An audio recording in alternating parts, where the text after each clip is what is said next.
இல்லை எதிரணி பேசுகிறத பார்த்தா எனக்கு நகைச்சுவாக இருக்குது. எங்கள் ஊரில் ஒரு பழமொழி சொல்லுவாங்க, வேண்டாதப்பா பிள்ளைய பற்றிட்டு அதுக்கு காண்டாமிருகம்னு பேர் வச்சாங்களாம். அது மாதிரி அவ்வளோ கடுப்பில் பேசுகிறாங்க. முதல்ல தலைப்பு புரிஞ்சிங்க. புகுந்த வீடா பிறந்த வீடான்னு கேட்டிருக்காங்க.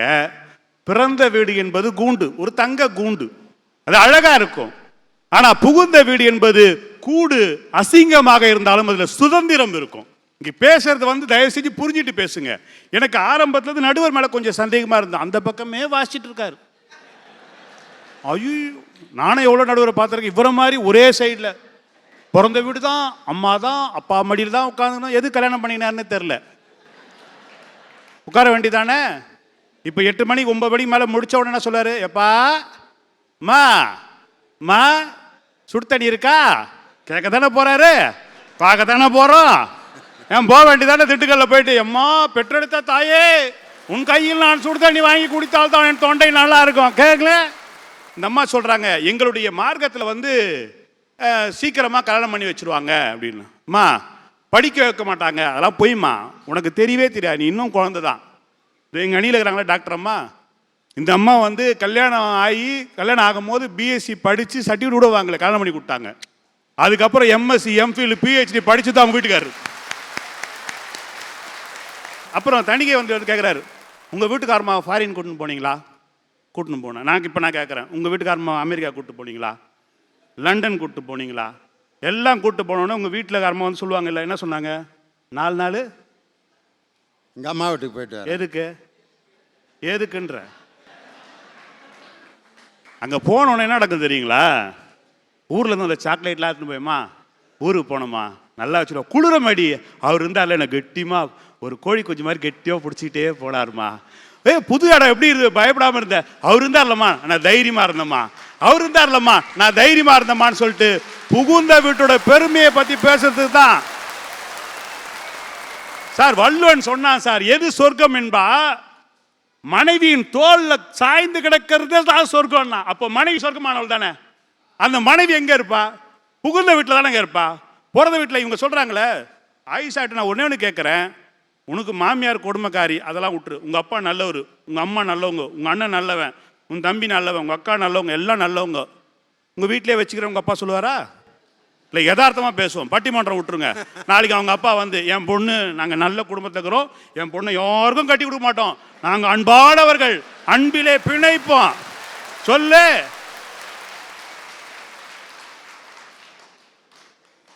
என்னவா ஒரே விட்டா எனக்கு தணிகை அந்த பிள்ளை தான் சூசகமாக சொல்லுச்சில்லையா, எங்கள் வீடுகளில் எல்லாம் சீக்கிரமே கட்டி கொடுத்துருவாங்க. இதெல்லாம் நம்மளா புரிஞ்சுக்கிறணுமையா, பொம்பளை பிள்ளைய அப்படித்தான் சொல்லுங்க. இல்லை அந்த பிள்ளை பேசும்போது மாமியார்லாம் கொடுமைக்காரிங்க, மாமனார்லாம் கொடுமைக்காரிங்க, தணிகை வேலுக்கு கல்யாணமே ஆகலை. நீ இப்படி பேசுறியா? அவனா பொண்ணு கொடுப்பானா அவனுக்கு? எதுக்கு இந்த ரிஸ்க் எடுக்கிற? ஒரு பட்டிமன்றத்துக்காக வாழ்க்கையை தொலைக்கலாமாயா? கலைஞர் டிவியில் எல்லாரும் பார்ப்பாங்க, பார்த்துட்டு இவனுக்கு கொடுக்கலான்னு இருந்தோம், கலையாக இருந்தான், கண்ணாடி வேற போடாமல் இருக்கான், அதனால் கொடுக்கலான்னு இருந்தோன்னு மாற்றிட்டாங்கன்னா என்ன பண்ணுவேன் சார்? வீட்டில் புருஷன் முன்னாடி சண்டை அடக்கும் இல்லையா, வழக்கமாக நம்ம அடிக்கிற மாதிரி தான் இருப்போம். ஏன்னா நான் சின்ன வயசில் நினச்சிட்டு இருந்தேன், எங்கள் அப்பா எங்கள் அம்மா ஒரு ரூமில் இருப்பாங்க, எப்போத்தாலும் திடீர்னு எங்கள் அம்மா அழுவாங்க. நான் நினச்சிட்டேன் எங்கள் அப்பா கொடுமைக்காரன்னு சொல்லிட்டு. கொஞ்ச நாள் கழித்து நான் கல்யாணம் ஆனோன்னு நான் அந்த ரூமில் இருந்தேன். உடனே என் முன்னாடி அழுதா. எங்கள் அம்மா சொன்னாங்க, அப்பனை மாதிரியே இருக்கிற பாரு அப்படின்னாங்க. நான் சொன்னேன், நீ உள்ளே எவ்வளோ பிரச்சனை கொடுத்தனு நீ தான் தெரியுது.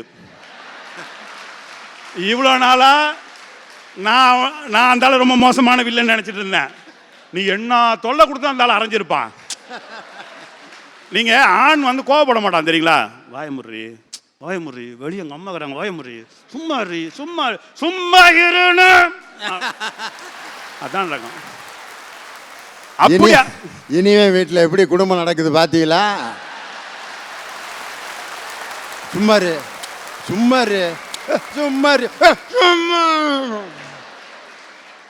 நடுவர் அவர்களே, இவ்வளவுதான் தூக்குறது, அதுக்கு மேல கிட்டலாம் போறது கிடையாது. நீங்க வேற என்னதான் மிலிட்டரிக்காரனா இருந்தாலும் அங்க உனக்கு தோல்வி தானே ஐயா. நடுவர் அவர்களே, பொண்டாட்டிக்கிட்ட எவன் தோக்குறானோ அவன் தான் வாழ்க்கையில ஜெயிப்பான், ஞாபகத்தில் வச்சுங்க. பொண்டாட்டிக்கிட்ட போய் நம்ம வீரத்தை காட்டணும், கடைசி வீரம் தான். நீங்க ஒண்ணு தெரிஞ்சுங்க, இது மாதிரி ஒருத்தன் அடிச்சிட்டான், பொண்டாட்டி அடிச்சிட்டான், குட்டி குழந்தை பார்த்து இந்த பையனை மாதிரி பார்த்துட்டான்.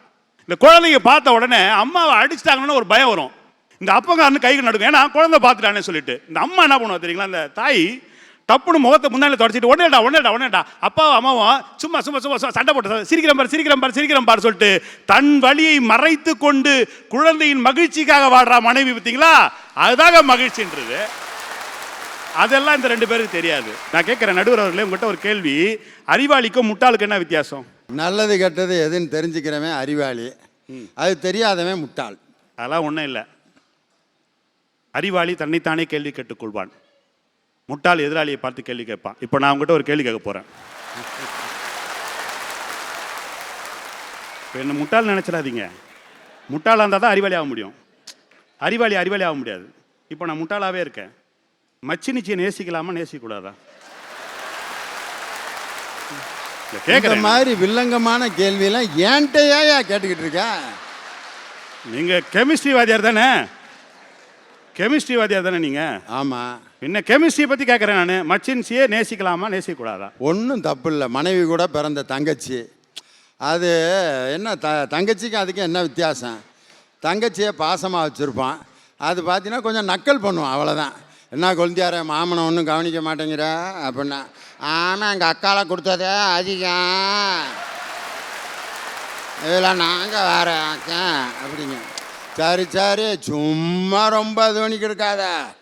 உங்கள் அக்கா குழம்பு வச்சா நீ இப்படி ரசம் வச்சு தர மாட்டியா அப்படின்னா, ரசத்தை கொதிக்க தலையில் ஊற்றுனா தெரியும் அப்படின்னு.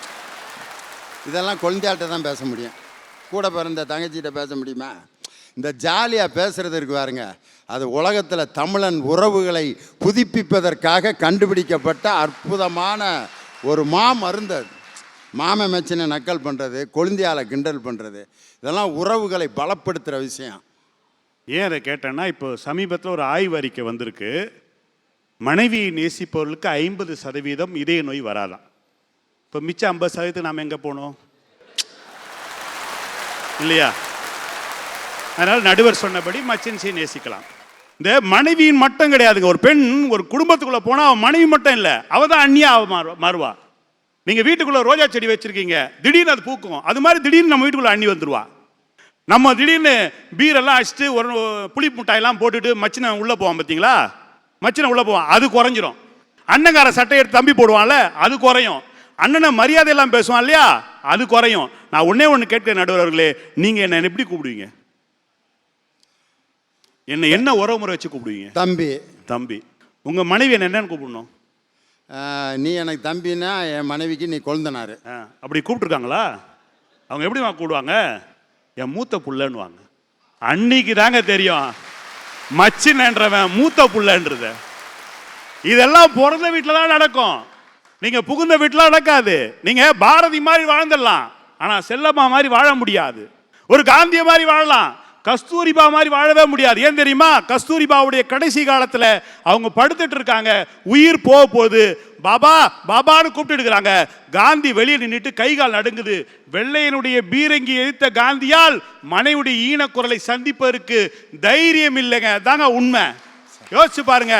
அந்த அம்மா சொல்றாங்களே முத்துலட்சுமி ரெட்டின்னு சொல்லிட்டு, டாக்டர் முத்துலட்சுமி ரெட்டி கல்யாணம் ஆன பிறகு 12 வருஷம் கழிச்சு பாரிஸ் மாநாட்டில் போய் சொன்னாங்க, இந்த உலகத்தில் ஆணும் பெண்ணும் சமம் என்று உலகத்தில் பேசிய முதல் பெண்மணி, அதுவும் திருமணமான 12 ஆண்டுகள் கழித்து பேசியிருக்காங்கன்னு சொன்னா, புகுந்த வீடு சொர்க்கமாகவும் மகிழ்ச்சியாகவும் இருக்கிறது.